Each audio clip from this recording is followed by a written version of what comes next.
Le 1er octobre dernier, le gouvernement espagnol a déployé des policiers dans toute la Catalogne pour empêcher la tenue d'un référendum qu'ils jugeaient illégal.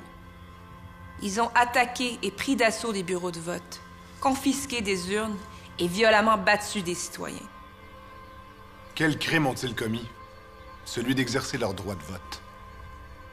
Ils demandaient simplement à ce que leur voix soit entendue, dans le calme et la paix.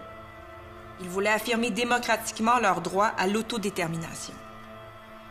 Malgré la répression policière et la fermeture de plusieurs bureaux de vote, près de la moitié des Catalans se sont prononcés et ont donné le mandat au président Puigdemont de proclamer l'indépendance. À plusieurs reprises, le président de la Catalogne a tendu la main à l'Espagne en l'invitant à un dialogue pacifique. Mais c'est par encore plus de répression que Madrid a répondu.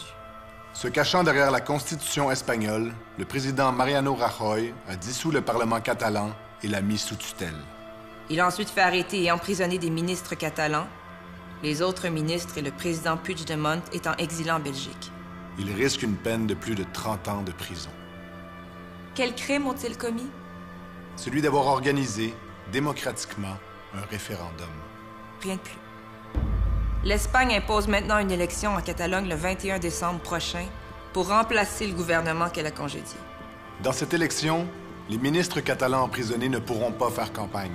Pas plus que ceux qui se trouvent en Belgique et qui risquent, s'ils retournent au pays, d'être eux aussi emprisonnés. L'Espagne bafoue la démocratie.